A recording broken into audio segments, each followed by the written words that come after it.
You work so hard in a position to create the perfect chance, yet you fail to finish it just because you're using the wrong finishing technique. Don't worry, because right after watching this video completely, you will have a superb understanding of the finishing techniques in FC 26 and you will know when to use which one. Before getting to the specific techniques, I will start with the one setting you have to check, and that is the precision shooting. The precision shooting requires an exact aim with your left analog stick. While playing with this setting turned on, you will see a line that indicates the direction of the shot. It will also increase the power of the shot, meaning the ball will head towards the target at faster speeds. There is a main difference between the assisted and precision shooting. With the assisted shooting, you choose one of the sides to shoot to. The direction of the left stick doesn't have to be exactly towards the goal, you just go for it. With the precision shooting, however, you can't do it. You have to aim directly towards the goal, otherwise the shot can get really embarrassing. To enable precision, go to the gameplay settings and scroll down to find the shot assistance option. Once you do, set it to precision. Precision shooting is a more of a high risk, high reward mechanic. If you use it correctly, you will be mostly rewarded. Assisted shooting is much safer, however, it's sometimes weaker than the precision shooting. I personally use assisted shooting, but it's mostly important which option you are most comfortable with. Try them out and decide for yourself which one is more suitable to you. Showing you these kind of valuable choices and how they will affect your gameplay is our #1 priority. That is why we create 100+ in-depth lessons with 10+ structured courses in our application to Guide Plus throughout the FC season. If you feel stuck at your current level and you're losing too much and can't figure out why, we have the solution for you. You can learn new things and improve not only your gameplay but also your mentality to become the best version of yourself. And with our season pass, you will have full access to our entire content. If you don't want to miss it out, check the links in the description. Let us start with our first real shooting technique, finesse shots. With this method, your player shoots the ball with the inside of their foot and adds a curve to it. To be able to perform a finesse shot, hold on to your R1, RB button and power up the shot. The finesse shot works both in 1v1 situations and from the distance. Setting up the perfect finesse, however, requires one simple trick. You need a diagonal shooting angle of about 45 degrees towards your target. This shooting angle will enhance the curve that you need for the finesse shot. So before going for a finesse shot, make sure to get a final touch on the ball to create this perfect angle, and with that, the perfect finesse. One other thing that enhances the finesse shot is the playstyle. If you have a player with the finesse playstyle, especially a +1,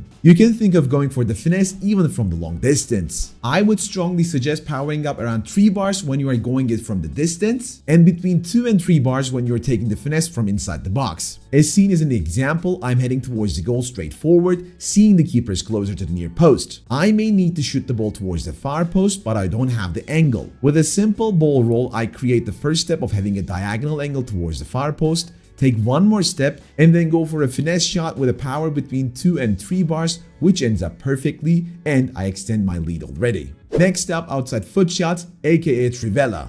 This method will become useful in some specific scenarios when you will find it hard to get the ball towards your strong foot. This season, not every player can perform the outside the foot shot. Your player needs the game changer play style, otherwise it won't work even with the correct input. To be able to perform outside foot shot, hold on to your L2, LT button and power up a shot while the ball is closer to your weak foot. This will help you avoid using your weak foot and instead shoot with the outside of your strong foot and giving it a curve. Sometimes the outside foot shot gets triggered contextually when your player's body is positioned correctly. However, pressing L2, LT button while shooting will guarantee of this method's execution. The aiming and the power adjustments are very similar to the finesse shots. As I approach the goal from a diagonal angle, I see that the keeper just came a bit out, and that gives me many opportunities to go with. Even though my right-footed player has the finesse plus play style, I don't want to risk it and avoid her weak foot. Just because I know that she also has the game changer play style, I can easily do that by going for an outside the foot shot, holding on to the L2, LT,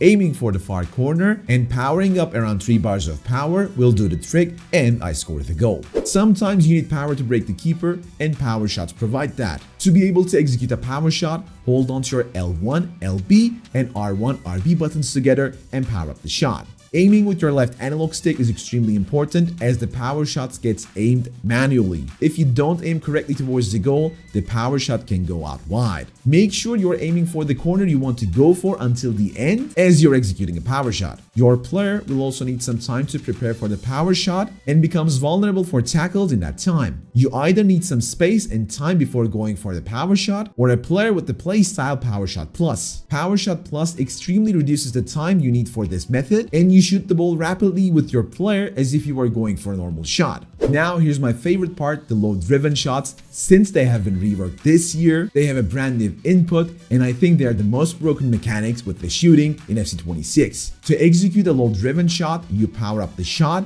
and afterwards, you press the shooting button a second time and bang. Low-driven shots are lethal in those half positions inside the box where blasting the ball might not be accurate enough. For example, when you receive the ball around the penalty spot and the defenders are closing in, a quick low-driven shot into the corner is almost impossible to stop. My general tendency this year is to execute a low-driven shot inside the box rather than going for a normal shot since they're incredibly strong. Another important fact is that you can actually combine low-driven shots with other mechanics, with finesse shots, power shots, and outside foot shots. All you have to do is to execute the given input. For example, if it's a finesse shot, hold on to the R1, RB, power up the shooting button, and press the shooting button a second time before your player hits the ball. This will allow you to execute a low-driven finesse shot. One simple trick to boost all of these shots and get the most out of them is the first time shots. I don't know if you have tried them out already, but simply shooting the ball first time has increased my goal rate incredibly. That is why we created a completely free in-depth tutorial on the Guide Plus, which shows you every trick to it, which you can find in the description below. Next up, we have a very situational method that you can use, which is the chip shot. It allows you to make the ball fly over the keeper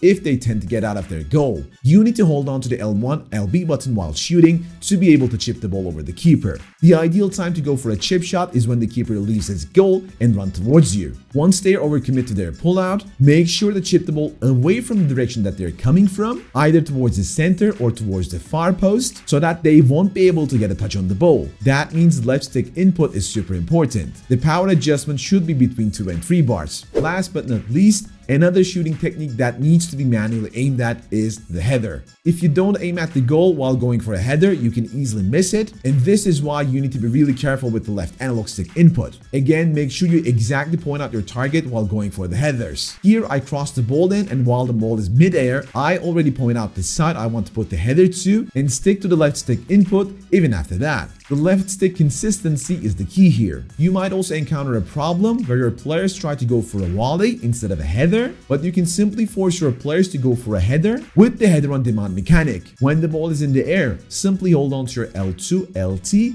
R2, RT buttons together and press your shooting button. Your player will try to head the ball no matter the circumstance. Now that you can finish properly, let me show you a simple attacking trick that is going to transform your attacking game entirely and make you 10 times dangerous right away. Click the video that appears on your screen and learn it right now. Hope you guys enjoyed this one. Until next time, take care and peace.